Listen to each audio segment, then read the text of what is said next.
Are you able to hear? And can we get some answers maybe from Midhu and Chiranjeev as well?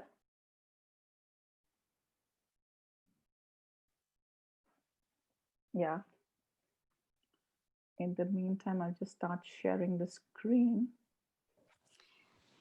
Yeah, I'm Mridu, and I've done my fashion designing, textile designing, and I've been working for Ministry of Textile as freelancer for them. And my Great. specialized field, they had given me tie and dye. So I was Okay. representing Rajasthan, and I've done work with them. And after a gap, like after marriage and all, things got haywire. I So, can but off and imagine on, that. I've been doing freelance work. And hello, I Yeah. think we have. No, Uh, I was just sharing the screens because so that we start the presentation also. Yeah, but please carry on. yeah, and presently I'm a healer also. I've done pranic healing, Reiki, and Sujok Okay, also. great. So I've been doing all these work, and now I like to pursue my work as a designer on a paper basically. I can give since the circumstances doesn't advise us to go around to do Right. the other work. So paper design, paper artworks, It's I'm interested something in doing that. Yeah. great. All right. So I'll start the presentation now because I think so. It's already 6:05, and it's best that we use everyone's time efficiently. So the purpose of me doing this masterclass has primarily been because whenever I'm talking to the brands, most of the time I see them struggling with sales, and definitely most of the brands have been hit by COVID.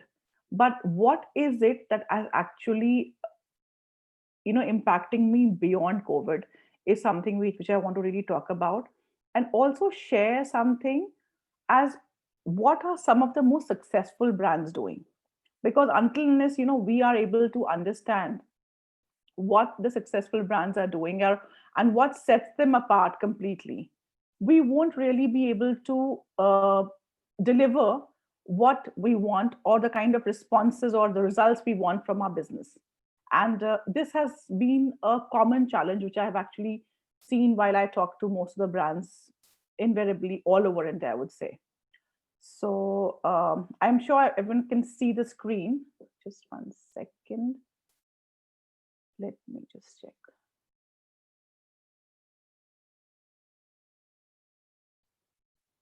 Yes. So, if you are a brand owner who's struggling to grow a fashion brand, then definitely this is a masterclass which will be really useful for you. A budding fashion entrepreneur, because a lot of people who have been in the job have moved on into being an entrepreneur. And also, a lot of youngsters who are actually coming into the industry are also thinking about being a fashion entrepreneur. So, any one of you who has joined on the call today and is around that, I think this is a great place because you would learn from the mistakes of what others, because we're going to be sharing all of that today. And if you're really doing too well and really well established also, it's just going to kind of see how can you amplify it, because here what we are going to be sharing today is something which is most of the time not really spoken about. And why I'm talking about is that if we don't understand these nuances and just look at the way we are running our brand over a longer period of time, the sales might get slow, or you may not be able to become as efficient or as uh, the kind of growth that you want. So it's very important for people who are struggling or very, very established too, to understand what it takes to position themselves correctly. Just moving on to the next one. So, what we will be talking about is the three best kept secrets which most of the successful brands have, but they never really speak about. See, we always follow brands based on trends. We always feel that it's because of the trends, because of the design, and that's exactly what is really leading them. But today, what goes on behind successful brands is what we are going to be uncovering. and you will actually walk away knowing and understanding, okay, so apart from the products that I'm already doing, how do I actually plan my ranges? How do I actually go and look at developing product, the kind of suppliers I should be actually having on board, and what does it take to put everything like which looks like a more on a line brand? Because between a business and a brand, end of the day, what I really want some input from you, and that would be really great if I can have more inputs from your side, is that what how would you differentiate between a fashion business and a fashion brand? If any one of you can type into the chat box, it would be really nice, because I want to really see that kind of clarity. Why do we talk like fashion brand and not just fashion business? um, if anyone has a quick answer, it would be great to hear that, to see that in the chat box.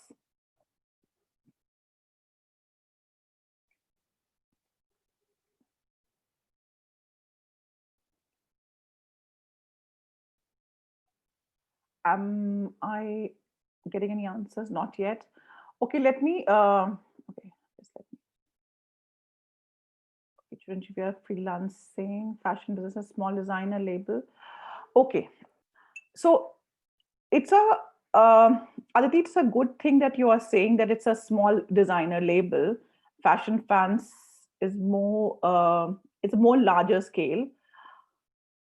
To be able to associate with a particular brand like Sabyasachi versus and okay. See the difference between a business and a brand. Why do people not connect with businesses and why do people connect with brand is purely because a brand makes a promise. What normally happens is that when you have a fashion business, it's all led by product and it's all led by prices and what kind of product you're putting, what kind of how good or bad prices there. So Reliance is a business more, less of a brand, or they connect at a level of mass market, because what people know is that they have a promise of giving very value product at a low price. So they will say, okay, fine, I'll put some trendy product at a very low price. The same thing was being done by pantaloons. So inherently what they're doing, they're making a promise. Sabyasachi again is a brand and he makes a completely different promise. Now, one can actually choose to create any promise and make a promise to the audience. But what happens is that invariably, over a short period of time, people really understand whether you are delivering to your promise or not. And the moment they start seeing that you are delivering to that promise, they actually start following you and connecting with you. Now, if I just say, well, I want to deliver something like Sabyasachi, uh, some might be people who will start following you because they know that you are going to be delivering something like Sabyasachi is doing, and they have an aspiration for wearing Sabyasachi, and they know that you are going to be delivering a Sabyasachi at a reasonable price or a better price or a lookalike. So that's the promise that you are making. The problem is that uh, most of the brands have a problem here, is that when we try to emulate someone, we are not very successful most of the time. And that is the reason a lot of fashion brands come and close in less than 3 years. Because what happens is that they get inspired by different designers, different high street people, and they start a brand. But over a very short period of time, they know that it's not possible for them to deliver and deliver consistently the way another brand is delivering. And that is what forces them to close it. So what we are going to be talking about here, and why I'm talking before I start talking about all of this, is I want to really talk to you about who am I and why I'm talking even about this subject. So I have been a part of the fashion industry for almost like 25 years now. Studied from NIFT Delhi. When I got into the industry, it was nowhere close to fashion I was really resonating with. I therefore was definitely liking whatever is happening in the fashion industry, but I myself was never a designer. And slowly and slowly, started working and I started connecting with people and did fortunately really well. But I always questioned myself that, I'm not a designer, and why does it, how am I being so successful, and why do I love this industry so much? And over a period of time, I recognized that because I was effortlessly helping designers and the creative people in the industry to do, to go and actually grow their business in the international market. And after doing it for almost 20 years, now I am actually sharing this thing as an independent consultant, because I've seen too many designers who have spent a lot of time and effort in creating product, creating brands, and still failing to succeed there. Now, something which I was doing effortlessly in the job, in the global industry, is something which I decided to teach, because I know a lot of international and very big brands have closed today. And this is an opportunity which gives to a lot of new designers and or existing designers to really come up and play at a much, much larger scale. Fortunately, unfortunately, what I'm seeing, the market has information about the products, has information about the trends, but they really do not understand to build a business around fashion. And that is where, I pitch in and I help them in giving this expertise. And that's where, I thought, let me share it with a lot of audience, so that it becomes easy for you to understand that why are you focusing on particularly on building your brand. Is it worth your time and effort? Will you actually be successful in the next few years after putting in all the hard work or not? This is something which actually we are going to be touching upon today. So moving on to the presentation, one question I wanted to just ask is that how do you think great brands establish themselves in the marketplace? You have spoken about Sabyasachi and we have got so many international designers.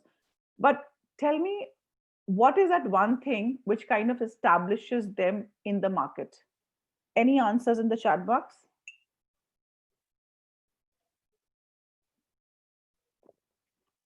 Vision and philosophy, yes, true.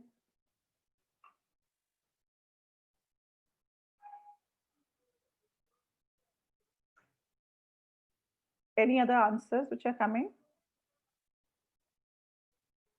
Brand ideology, brand aesthetics, and that defines them. Now, I'll tell you one thing, that this is what most of us think, that, this is what is going to establish us. But imagine this thing, when you see a particular brand and you see them really successful, you would see that most of the time they have grown from the word of mouth. That means I have won a product, say from a brand, I have loved it, and I have referred to someone. And the word of mouth and referral is a great way of actually building a brand, because you truly know that what you are offering is something else someone else is not offering. And today, if you look at the marketplace, it is overly crowded. Like, there are so many brands that, if you end up going to Amazon or a Mintra or a Flipkart, you really don't know which one should I buy, what is the quality that I'm going to be getting. So what we end up doing is that we buy stuff and we return it.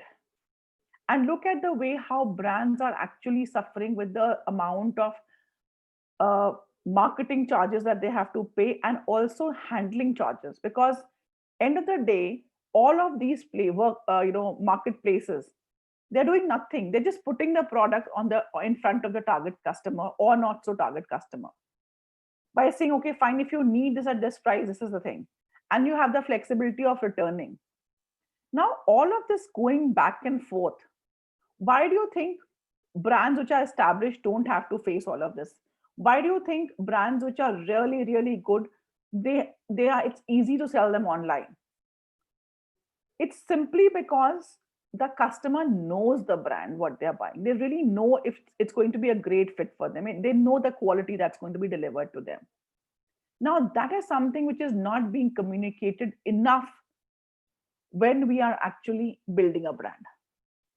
And that is one reason why people are skeptical and they don't want to really go and invest, because they know there are so many so-called fashion brands who have promised great and sustainable products, and their products have not even lasted for a few weeks and of seasons also. So it's like, why should we actually invest apart from trend? Because I know there's a huge population which goes by trend. But if my product is something which cannot be referred, which is just going to be seasonal, I will not be able to build a long term brand. So I might be a seasonal brand, or I might be a brand which is there for a trend or something like that. And if I'm not able to evolve from there, I'm not going to be able to sustain myself for the next 5 to 10 years, because markets are going to be different. The economics are going to be very, very different in each situation. And we have to lead with something that our customer perceives us that, okay, fine, this is what I'm going to be getting from a brand A. And they believe in that. So the idea is that how can we actually end up creating the right perception? So before we talk about perception, there are three most important things which brands really focus on. And I'm sure one of them we'll be discussing. Like when you look at these examples in terms of brands, Burberry, what is one thing that really comes to your mind? If you can put it in the chat box. And same with Sabyasachi, Tiffany, and Grassroots as well. Like, what is that one thing that you think about when you look at these brands?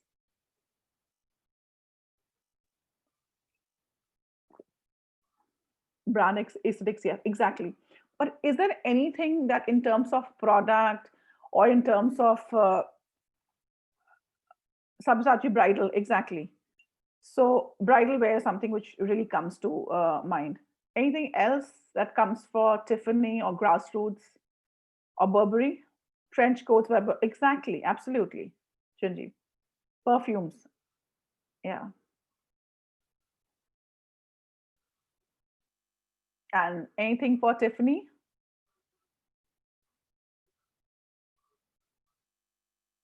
Watches, yeah.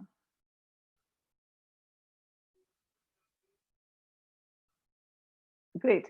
So what happens is that when engagement rings by Tiffany, yes, yeah, they have a USP bestseller. Great. So Burberry has started actually just with one product line. And today they have actually gone and started doing so many other things. But even if you look at a trench coat and close your eyes and you know exactly this is Burberry, because what has happened, that perception and people who have made versions of Burberry trench coats have come and gone, but Burberry has stayed because that is the one product that they started with, and they established themselves very strongly in the marketplace. That over the years, it's been there. And yeah, it's been been their bestseller. But the reason, why it's there, because they had a reason why they were coming up with that product, and they completely invested themselves in creating that just one product right. Similarly with Sabyasachi, it was the aspiration for a bridal, this thing, that he wanted to give an experience and not just a clothing to this to a bride. And that's the reason he does this show also on Good Times, which talks about not just making brides beautiful, but talking about some very, very powerful women whom he actually wants to gift around Sabyasachi. So he's actually got just not bridal wear for aesthetic sense, but he celebrates that bride. And that is what his brand value talks about. So people don't just want to wear Sabyasachi to look beautiful, but they also have a perception around that, what does a Sabyasachi bride means. That means, I am someone who is accomplished, who has done something completely different. That's again with Tiffany, when you think about gifting, and the moment you see that bow which is there, you think that, it's that luxury which is kind of coming through, and it can be anything in that. Now Tiffany has gone into so many things, products today, but the core product we think about is a ring, and that is how the perception is actually built up. Now you can see that all of these brands have actually built themselves with certain products before they have gone and diversified. I want to ask you a question, because all of you are into this space. How many of we have actually put so much of effort that this is the product that actually I'm going to be focusing upon?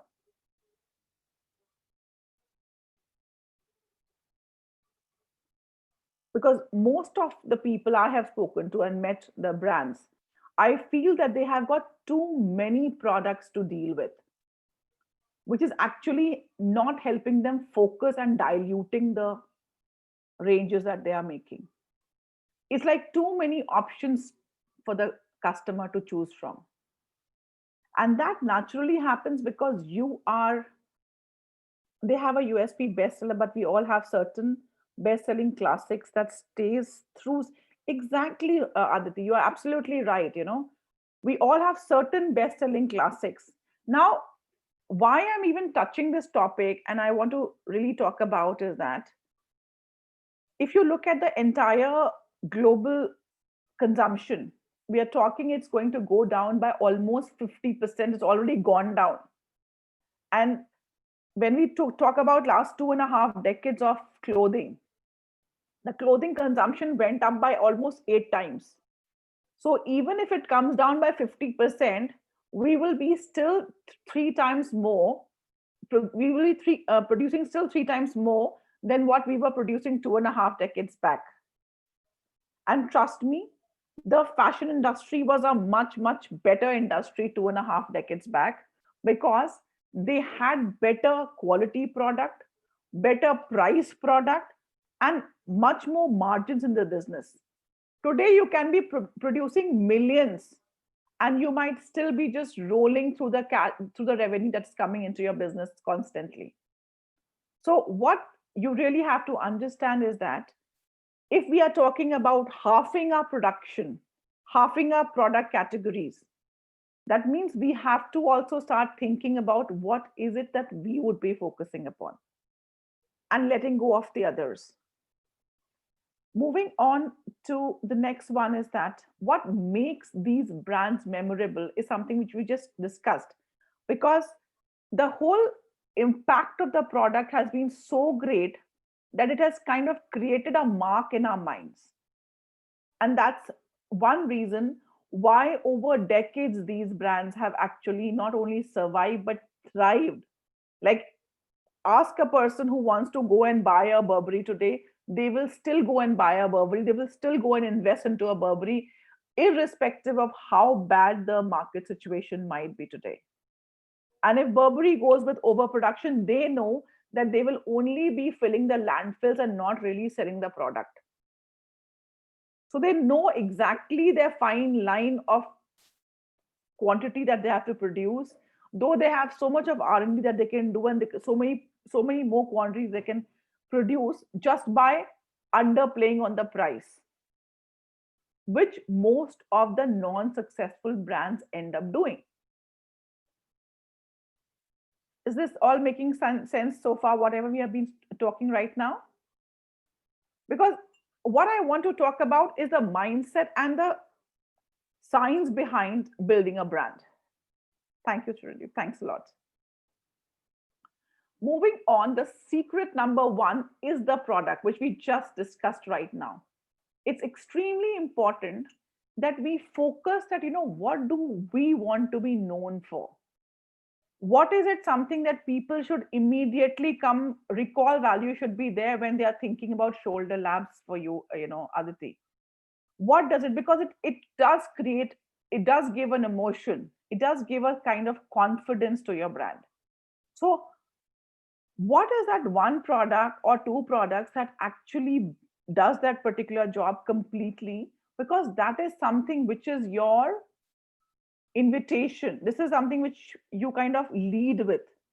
What is that one product that I want to invest into so that it becomes so strong that we cannot really have a competition with other brands or other labels who are doing similar product?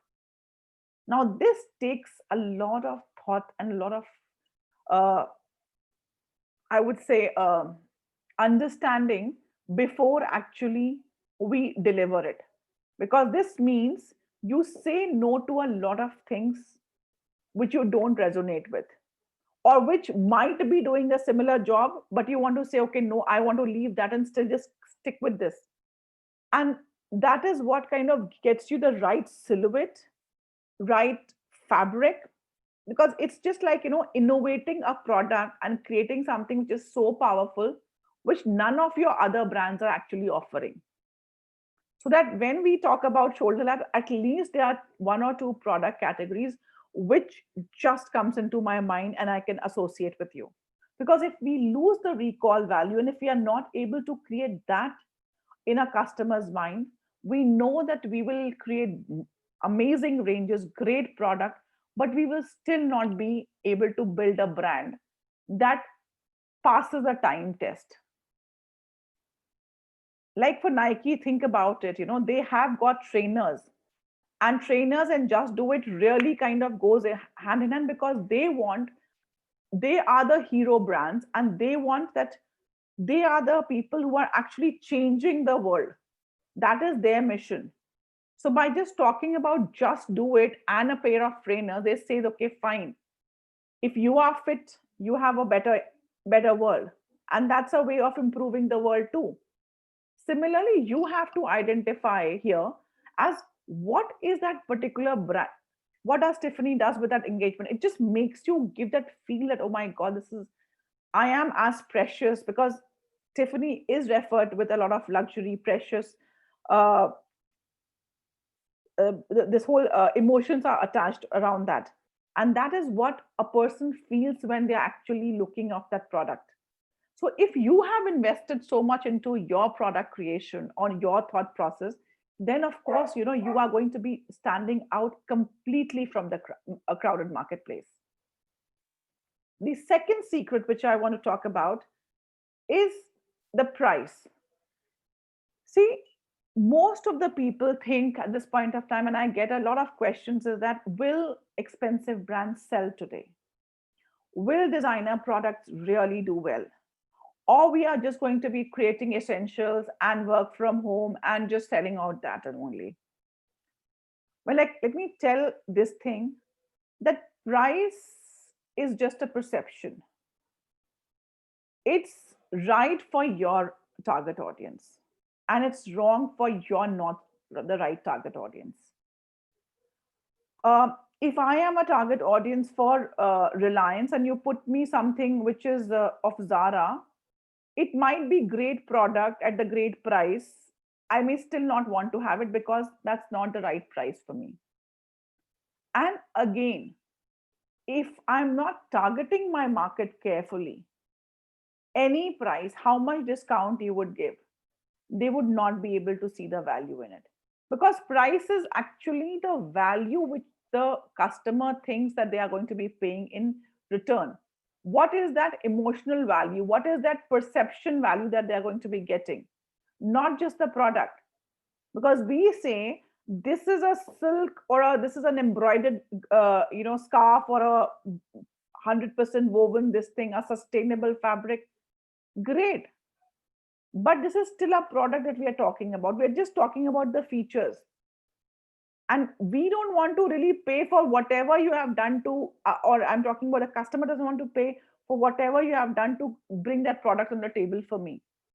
I want to know what is the intrinsic value for me that I will get out of your product. And if you're not leading with a strong product, then of course you will not be able to create the right price that I give you that price happily. Because there are two kinds of brands. One, who do not discount at all whatsoever the market would be, because they know that they have created a very strong brand value for themselves, and they are delivering on that brand value. Why do we underprice or put things on sale? Is simply because we are either overproducing or we are not delivering to what we have promised. And look at all of the brands, I can tell you, they are actually struggling over a period of time by devaluing or putting sales and cutting the, sometimes once in a season that you have old stock you just want to remove, that's all. But having a store or having a brand which is constantly on sale, that means it's not the price. It means simply that you have not been able to connect with your audience properly. You have not been able to actually give the right perceived value for your audience, and that is the reason your audience is struggling to pay you the price for the product that you are putting on table. Does it make sense? Any questions you have, please put in the chat box, because this is a very, very key problem that I've seen most of the brands facing.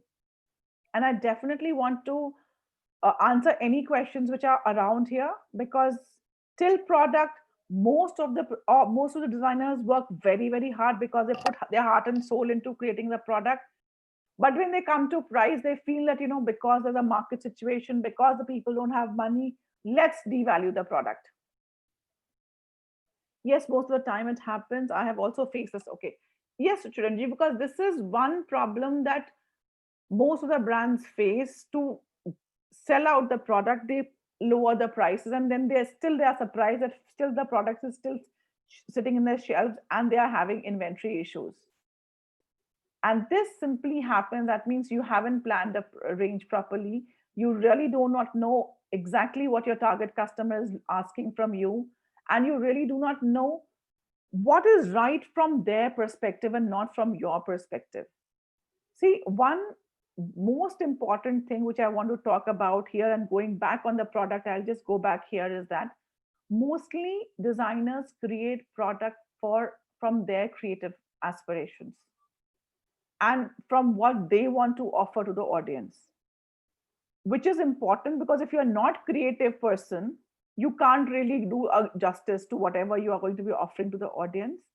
But the biggest problem is getting the right product, is that understanding what is your audience, what is the right for your audience. You can put a Sabyasachi trousseau and may not be the right thing for the audience, because they may not be able to afford that price, or it might be just too overwhelming to have so much of work around there. So it's not always about the product, how much value or undervalue it is. It is about who is the target audience, how much of embellishment, how much of fabric investment, how much of sustainability investment your audience wants from you. And that's how you actually create the product. And that's how you actually end up pricing your product. Because if you have not priced your product like that, then you are definitely going to struggle with inventory issues. And no matter whatever price point you want to put it out, you are going to struggle to sell it. The third most important aspect is actually the people. Now, most of the time, brands focus on the people, means the customer, which is definitely there, because I believe there are three most important people in your life as a brand. One is your customer. The second one is your suppliers, where you are sourcing the product from. And the third one is in your in-house team. Now, what I believe is that if all of these three people are not, or the three stakeholders are not really aligned, or you are not having the right people on board on any of these three, you are going to struggle to deliver. If you don't have the team that understands your brand value, your brand promise, whatever you do, and most of the brands burn out only because there's a disconnect between what they are thinking and what they are trying to deliver to what their team is thinking and they are trying to deliver, because there's no alignment. See, we are constantly either communicating with our customer in terms of marketing messages, or we are thinking about from suppliers perspective. But most of the in-house work is actually done by our own team, by our own people. And the moment that dissonance is there in your communication on your social media, on your website, in the way your teams are communicating with the suppliers, or the customer service team is actually talking with your customers, you can have a very, very fatal problem for your business. That's a simple thing that you can really get lost. And most people don't know how to build teams and build the right target audience. Why? Because we hire teams based on the experience, we hire teams based on the qualifications, and we hire teams on the job that they can do. Now, these are all three very important things, not at all that they are not less important. But what we forget is that despite all of this, why do we struggle to deliver from the team that we have hired? Most of the time, we are not able to understand that. Do you think any one of you really faces this problem where you are constantly involved into your work and you're constantly doing things and it's too tiring, too exhausting? Do you think you all have ever faced this kind of problem? Or you have any things that you want to ask around here?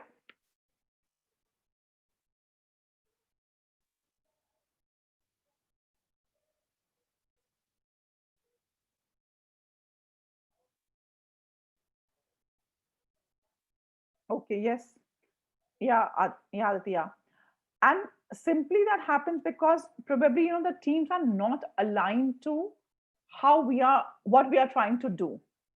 That is something which kind of keeps us bringing us back, and we are not able to focus on our creative output that we want to deliver.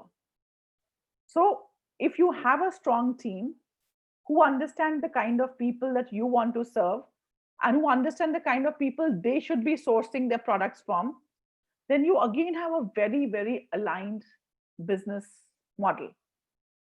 And you are going to be extremely efficient, because for them, it's not going to be like a task. Because, see, most of the businesses suffer because they are only having a 20 to 35% productivity from their team. And if you have such a low productive levels from your team, despite the number of hours they are putting in, because in this industry, I've seen people don't shy away from putting in 8 to 12 hours of working time. But my question always has been, what is the output of those 8 to 12 hours? Are you really delivering what you should be delivering in that 8 to 12 hours? And most of the people are confused about that. Why? Because they are not aligned to the brand. They're not aligned to what you are doing and why you are doing. So that means they will constantly go back and knock the door of the brand entrepreneur or the owner. Yeah, exactly. And they just want to finish the work. Now, whenever you are trying to deliver something exceptional to the customer, and your team is not aligned to that, that means there's going to be too much of repetition work, too much of rejections is going to be happening, too much of rework is going to be happening. And all of this is what increasing your cost. End of the day, your cost is really increasing. And also what is happening is that you are ending up paying much more for making the product than what you should be doing. The reason is not in the product. The reason is because you don't have the right team in place. You don't, and you're not maybe targeting the right customer too. Maybe you're marketing to the wrong audience altogether. So these are the three aspects. When they are in place, you naturally get referred from one person to another person, because this whole thing helps you deliver the promise that you are making to your audience. This is something which kind of helps you in maintaining the promise of being different in a very busy marketplace. Because here, your team is actually interacting with them not like just to sell a product, but to solve the problem which you are probably trying to offer by creating the product. Because end of the day, let me tell you that most of the designers, they don't recognize they are actually solving a problem. And if you cannot recognize what is a problem that you are solving for your target customer, you can't communicate with them. And if, correct me if I'm wrong, I've seen most of the handles, they're leading with product.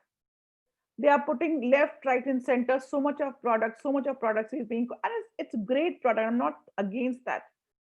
But that doesn't connect with your audience. That doesn't help you stand out of the busy marketplace, because that's what is Mintra doing. That's what Sheen is doing. That's what Amazon is doing. How are you going to compete in such a busy marketplace? How are you going to put in so much of money to market yourself so much? Because they are doing the same. The difference is that they have the audience, they have the footfalls, you don't even have that.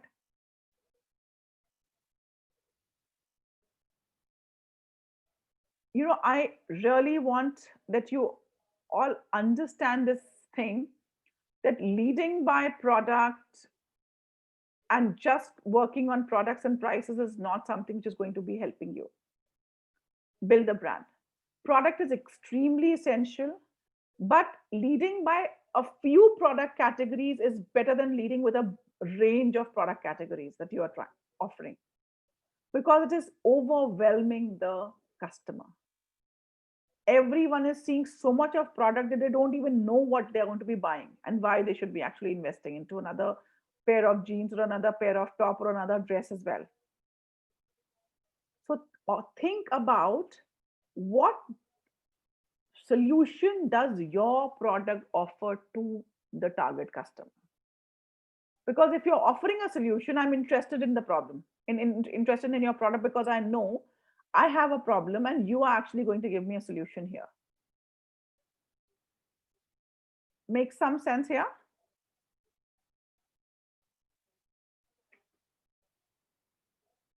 Chiranjeev, can you type in the chat box, please?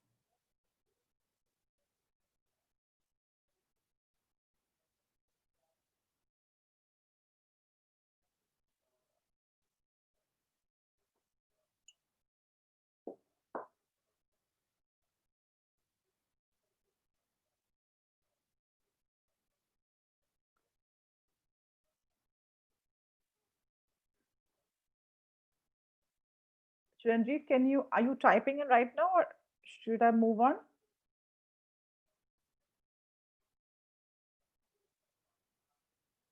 Okay, I've started a freelance. I'm doing work on order basis. It started through. Okay, all right.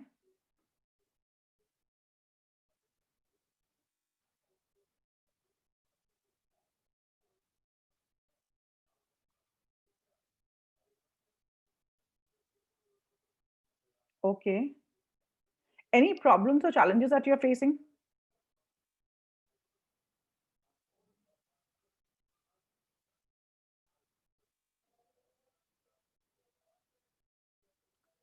It's mostly for NRIs. Yes, the price point.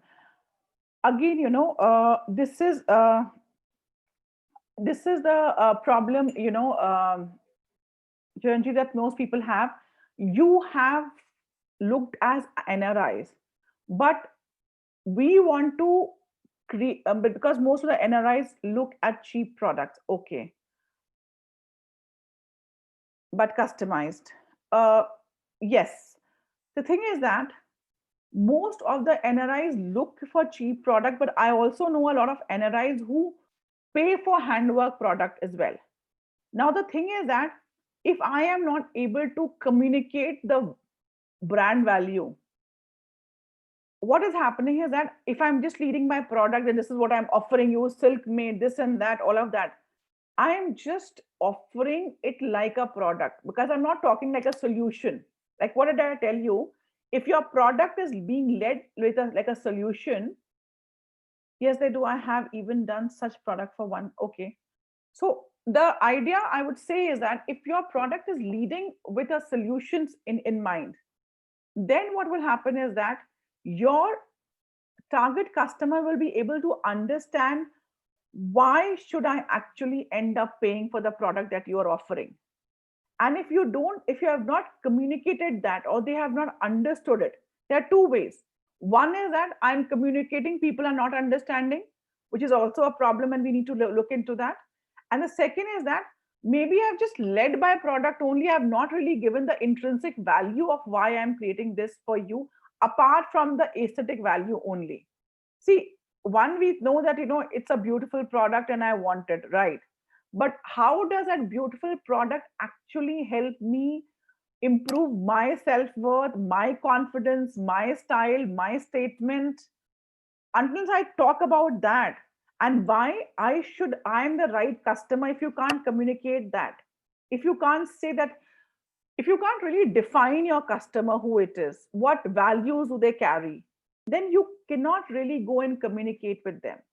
Because, like, you're sitting here with an audience, I'm talking because I'm talking to, what am I doing right now? It's a product, again, which I'm actually offering, but I'm talking as a solution, and that's the reason we are talking at this point of time to each other. Now, if I have the right audience, they will see the value of the solution that I'm providing. And if I do not have the right audience on board right now, they would not see the value. Similarly, the same thing exactly happens when you are talking to your, or offering your product to your target audience too. And this is something which actually, I help people in doing the strategic brand positioning, because if you haven't positioned yourself separately, you look like you are standing in a very, very overcrowded marketplace. And the way to position yourself is by focusing on the product, few products that you want to focus upon, as what is the solution, what's the value that product is going to bring into your customer's life, by offering it at the right price and even sourcing it. Say, just one second.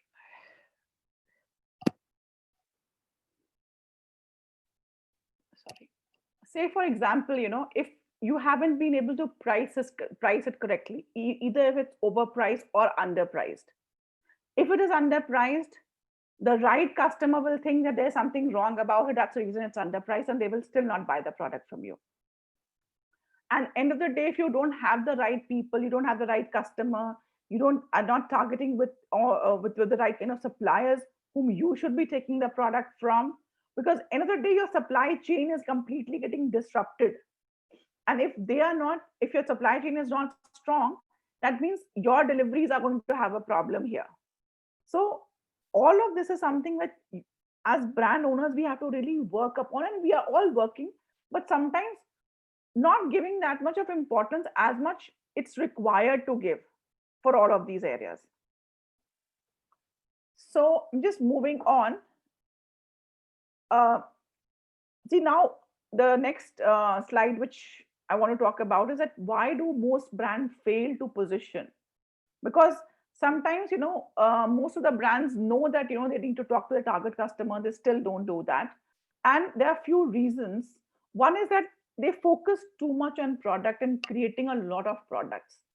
So focus too much on product, that means they don't lead by with one or two few products that they want to bring in the market. They focus on the complete range. Whenever you talk to a designer, I have a whole range of product that I'm actually coming up with. My question is that, why can't we only have 5 pieces that you lead with and become bigger in those 5 pieces? Why can't we just have those 5 important things which a customer knows? I will come and I will know exactly this is what I want to buy, and I'll walk out, and you'll actually save the time of the customer. Let me tell you one thing. See, most of the brands think that price is a challenge, but for customers, time is a big challenge. If you make them confused, if you give them too much of product and they are overwhelmed with the products that they are looking into, you are actually going to reduce the number of sales that you can make by just offering some targeted products to them. So if we are focusing on creating a very big range of product, we are not going to be able to position ourselves because we do not know. I mean, the customer doesn't know what is the best thing that they should be picking up from my store. The second problem is that they don't correctly price them. So they are either overpriced or underpriced, or the intrinsic value of the product is not communicated when we are actually talking about the product or we are actually building the brand. So anywhere, if you are facing a problem around pricing and you're not able to, and you're constantly discounting, putting on sale, that means you really, really need to look at not only your target audience, but also, like, what's in your supply chain. Is it overpriced? Is are you producing goods at a very expensive price? Why can't you be more efficient? So that is something which you have to look in a brand when you are thinking about, when you're facing pricing issues. They do not understand how to target the right audience, and this is something which we have just discussed recently. Now I'll give you a very easy example. Most of the Indian brands feel that China is a cheap sourcing destination. They feel, China mein to sab kuch sasta milta hai. Everyone says that China is extremely cheap, and they can give us product at a far better price. Now, if brands have actually traveled to China, they have gone and met with China, what you would see is that they have a far better infrastructure, far higher sales, far higher salaries, and far better working conditions. Still, they are cheaper than India because they end up focusing on getting their prices right by being efficient and productive. Now, if people can pay a higher wage and a better standard of living and a better infrastructure, of course, the cost of production is high. The total overall cost of production is high. But why they are able to efficiently do it? Because they are focusing on just creating a few products in a particular factory and manufacturing and giving. Whereas in India, we want to do too many things at the same point of time. And we are not able to communicate with so much of product with a few target audience that we have. And we confuse the audience. The fourth point, which also is there, it's too much of focus on competition and trends. So one of the biggest problems which I have seen is that we are constantly running from one season, one trend to another trend. Now, it's not important. It's not saying that trends are not important, but trends are just a 15 to not even more than 15% to stay relevant for that timeline. If you have a product, if you have a trend which is extremely, like, if you have a range which is extremely trend driven and you have not been able to sell out, you are going to be left with so much of inventory that you will not, might take the profits of an entire season before you actually finish it off. So you have to be very careful that are you actually being very, very conscious about how much of trend you are incorporating in your business.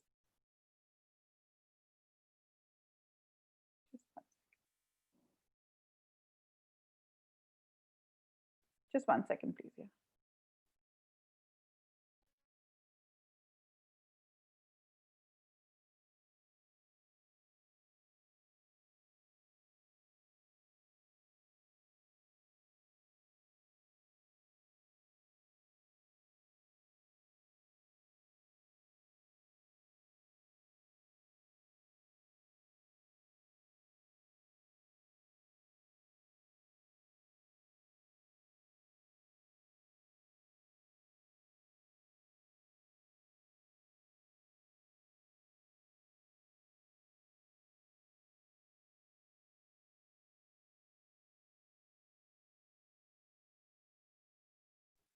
Uh, Sorry.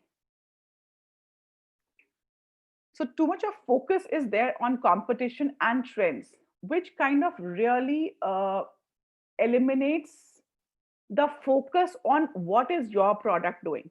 So just for example, if probably a good brand who is actually following the trends also has to think about what's happening in the competition and what's happening in the trend, they might just pick up a little element and put it in the product rather than making the entire range around the trend and what's the competition doing. So if you are doing anything like that, then I think so you have to be really reviewing your product strategy and looking at, am I just following the trend, or actually I have a code that I want to give it to the customer, and which is something which is all around the year, and I can sell it from one season to another season as well. Because if we are just dependent on seasons and we are overproducing or underproducing, we are going to really end up with huge amount of stocks, and that is something which we don't want, because that's what kind of doesn't really help us in positioning ourselves separately. Because with too much of inventory, you are going to be ending up putting a lot of what you call sales, and that's not healthy for your business. Moving on to the next thing, that why most of the brands fail to understand is because of the lack of training and the lack of business knowledge and the market knowledge. Now, whatever we are talking today is something which is beyond the product and price and the creativity that you're already putting in the business. Now, to handle a clothing business, one reason why countries like China, Vietnam, and even Sri Lanka and Bangladesh are doing so well today, because they are actually investing in training their people, training themselves, and upgrading them so that they are delivering as per the market standards. It's not something that they are kind of just delivering uh, based on whatever they are producing. They are knowing exactly how are they being very efficient. The the advantage of training is that it brings efficiency and productivity into your business, which is very, very important if you want to be a global brand.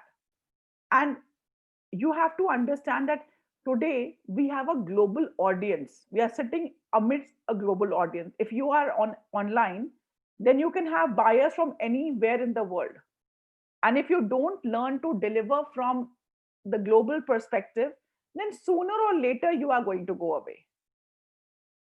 And that's the reason it's very important that we look at investing into the training and development. Also, understanding having the business knowledge is extremely important, because fashion is all about creativity, but it's also a lot about understanding it from the business perspective, understanding it from the customer perspective, the supply chain, who are all going to be affected in the entire supply chain, starting from the people you are sourcing the product from, starting from the people who are going to be making this product, who are going to be helping you deliver it, and then the post sales experience. This is an entire chain. If it is not well managed in one of the places, it's not done very well, your brand is going to be impacted. That is the reason great brands actually work on the entire upgradation of the entire supply chain. They just don't work on the product line. They have teams who are actually constantly working with suppliers to upgrade them. They've got teams who are working with the CRM teams to kind of give a great customer relationship situation. So we have to focus on building a great business model to be able to build a brand. And also being careful about just not the fashion industry, but the overall market is extremely important, because it's not like one industry. Every industry is linked to the other one. So if I'm not taking care of what's happening on the technology side, what technologies are really coming on, what new platforms are opening up, what are the marketing channels which are kind of coming up, end of the day, I'm just going to lose the opportunity despite the best product, great price I might be having. And this is very, very fatal for a business, specifically when you have put your heart and soul in building it. Uh, Now with all of that which I have told, I'm sure you definitely know exactly what it would take for you to position yourself powerfully. uh, do you think you have any questions on whatever we have shared so far? Please, you can put it in the chat box.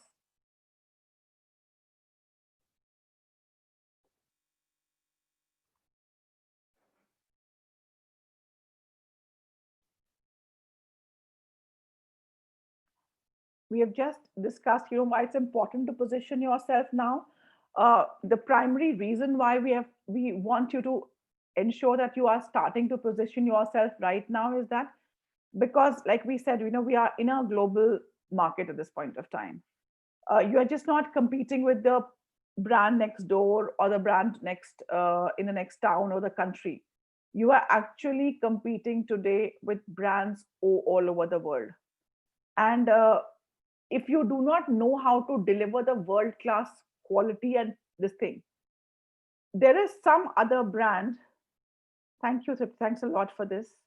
There's some other brand which is actually going to be coming in and taking away the customer despite all the hard work that you're putting in. And I'm not saying that being local is not going to help, because that is going to help. But what you have to really recognize is that today the customer wants, because see, customers are buying from people like Amazon, which is a world class company. And if they see a difference the way that you are working with them versus another international this thing, naturally they get driven only because of the customer relationship that they have experienced while working with Amazon or while working with any other MNC. So you have to be careful that whether I am actually creating something which is at par of what's in the market, or at least I'm driving with some communication which should attract my customers. That's really really important. And it's no more like you are just operating from a store and you can just continue to do that. There will be omni channels which are going to be there. There will be more experiential stores that people are going to be using it for, but more and more businesses are going to move online. And being authentic and aligned to your brand promise is going to be really important. So, just to recap, the three things that we have covered today is that look at your brand and see what are the core products that you want to lead with. Look at the price points that you want to offer for your target customer, because price is something which is very perceptive. It's all about the your target audience, whom are you talking to, and what is the solution that you're offering to them. The bigger the solution, the better the price points are going to be there for you. And if you have the people who are your target customer, your suppliers, and your team aligned to your brand value and promise, because if you have misalignment there, you are going to struggle there too. uh, if you have any, if after all of this conversation, if you think you still have questions and you need any help from us, then you can definitely connect with us. This is some of the testimonies that we have received from the brands that we have worked with. And the best part is that while working together, we have been able to help them in saving money from the first month itself. Because we don't want to say, okay, fine, we want your brand to have returns coming after a year or 2 years, something like that. We want that when you enter and we start working together, you are actually becoming efficient and more productive from day one. And that is something which we have delivered for some of the brands that we have worked with in helping them position. And this is another one who is based out of Mumbai, and she's not even from a fashion institute, and she's doing exceptionally well right now. And we have ended up helping her create a very experiential brand. And she's just had few customers who are buying much more from her now compared to when she was just offering from product perspective. So that's a great journey that I've had with these two people, and I'm sharing here. And if you need any help, you know my LinkedIn address. This is my email ID. We can sit and have a chat, and I'll be happy to see if I can actually help any one of you in helping yourself being positioned in a better manner. I hope you all have really got the benefit of coming and joining this thing. What you get after working with me is that you get the experience and expertise of someone who has got 25 years of experience in just not handling businesses in India, but handling businesses globally. And my idea is not to kind of work with you on the product side in terms of creating, but more on the business side so that I can help you create a very, very strong business and help you deliver what your brand should be delivering and help you position in terms of your USP. Like with these two brands that we just spoke about, just for your example, like I'll tell you, this person uh, has very good stores and there's 2 3 stores in Delhi NCR and doing extremely well right now. He had this whole problem of a lot of burnout by being completely involved and constantly in the business.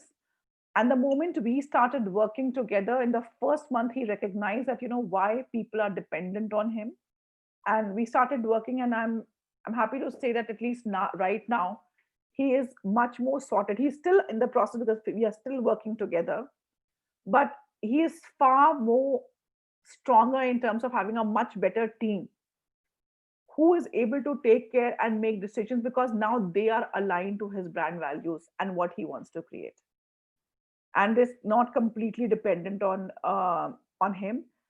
The interesting part is that it's only because of his own attitude that the entire business was actually focusing was completely dependent on him.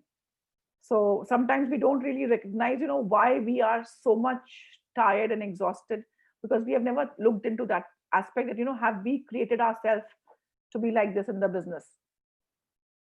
uh, so thank you for this time, and I look forward to connecting with you all at any given point of time whenever you think you need a brand audit or help around building a brand.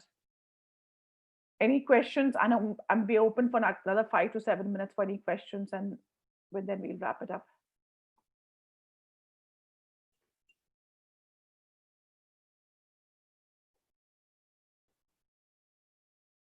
Thank you, Aditi. Thanks a lot for joining today.